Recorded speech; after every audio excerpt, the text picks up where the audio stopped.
Hello, ladies and gentlemen. Welcome to Demonosophy and Beyond. I'm Zerko Akathos, as usual. I just like people to know that if you've been with me, if you stuck with me, I love you guys. All the new people, you guys are cool. Thanks for being here. And, man,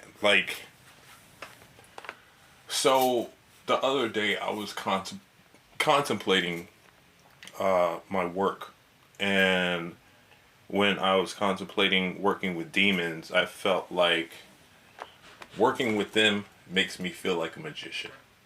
But now that I'm working with angels makes me feel like a mad scientist.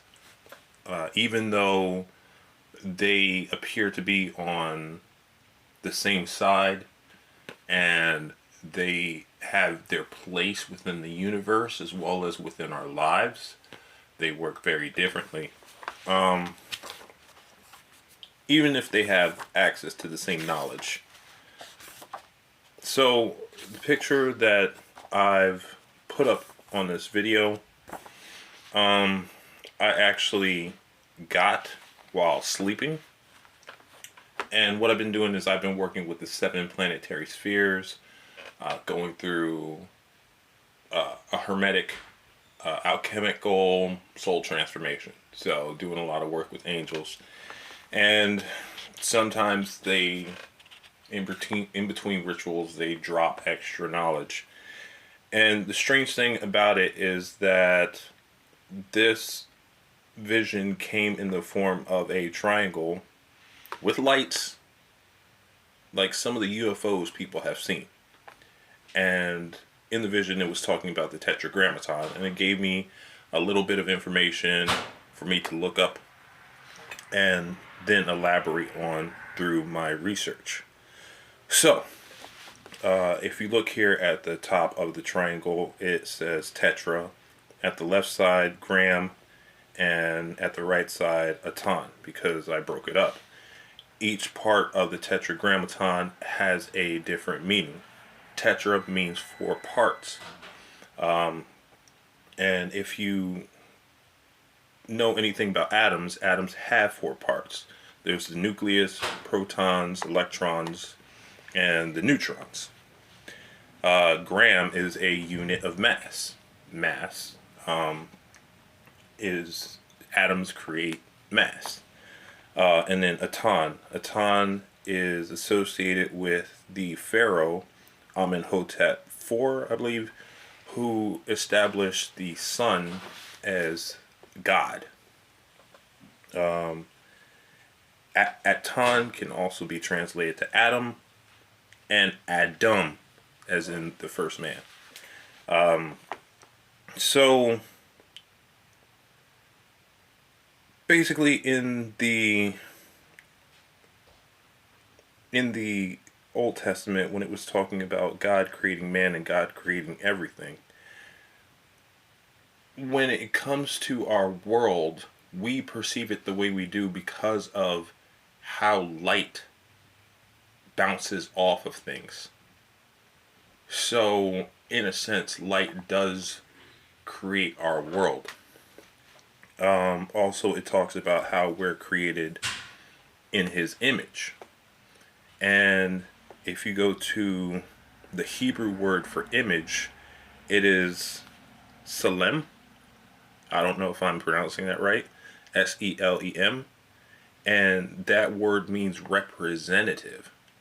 So we are all representatives with divine authority. We are all basically God. Humans are mass and light together. And it was talking about how, like when I was studying how light affects us, how light affects our atoms, what it does is it travels through the electrons and it stimulates those. And it causes them to become hyper. And that's why we are energized by the sun. That's why, we get depressed without the sun, and we feel better when we get the sun, and we need it for life.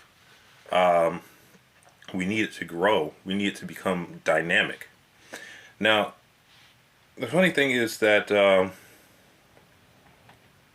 all the gods that are associated with light and bringing light to man, not just with knowledge, but actual light, are the ones that have been demonized. And the truth is that Lucifer, or the entity, the archetype that is called Lucifer, is the god of man. In fact, when I contacted Lucifer, Lucifer told me that himself. But if you look at different deities within different cultures, we have Loki, who is associated with Skyfire. Now, even though he didn't, from my perspective, from what I know of Loki,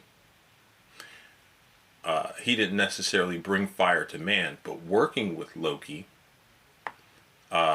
you call in the fire of his light within you as well as without in order to talk to him. The Skyfire thing, he was born of Skyfire. You had lightning come down, it struck a tree, the tree caught on fire, fire was Loki. Okay? So Loki does also help out mankind, but he is known as a chaotic or devilish being.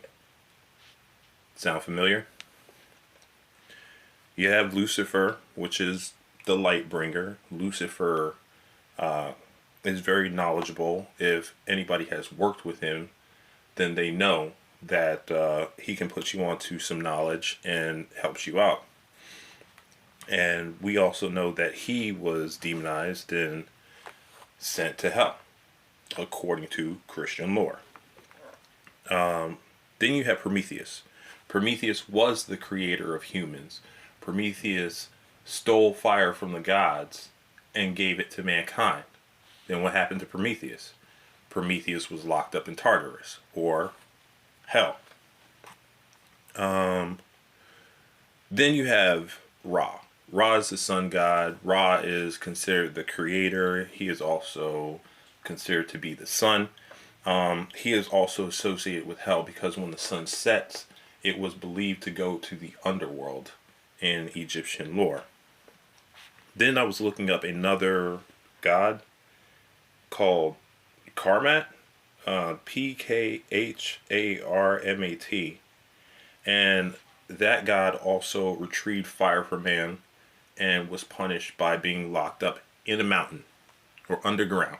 Okay, so even though all of these deities somehow or another were sent to the underworld, they did good things for man. Well, okay, Loki was not sent to the underworld, but Loki basically was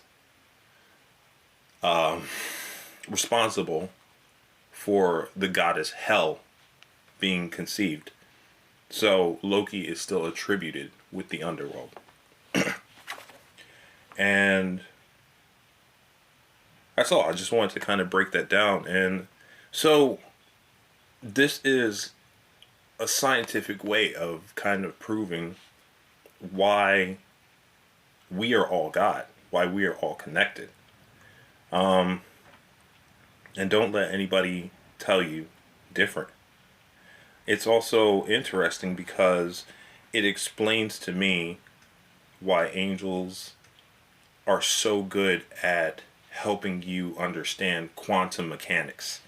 Because quantum mechanics is the study of matter and energy at the most fundamental level and how like atoms and stuff interact. Magic is very scientific if you get deep into it. I think it's actually funny how society thinks that magic is all BS, but magic was the foundation of science. And then with the things that are the way that some holy books are worded, you need to decode what they're saying, because there is a lot of science within these holy books. And when you don't really notice it until you talk to these beings, and these beings, they bring up different scriptures, they talk about different scientific things. Then you go down this rabbit hole and you're like, oh my goodness, now I understand. Now I believe that, like, Christianity has something to offer. Like, I don't consider myself a Christian, but there is still some information to take away from it. There's still something that is practical within these studies. So I hope to some degree that you guys understand this. I hope you enjoyed this, and I hope it helps to empower you. I hope it helps to give you the inspiration to continue on with your magic. Because if you are a god, if you are a goddess, that makes you a creator. And let's all create something beautiful. All right? I'll talk to you later.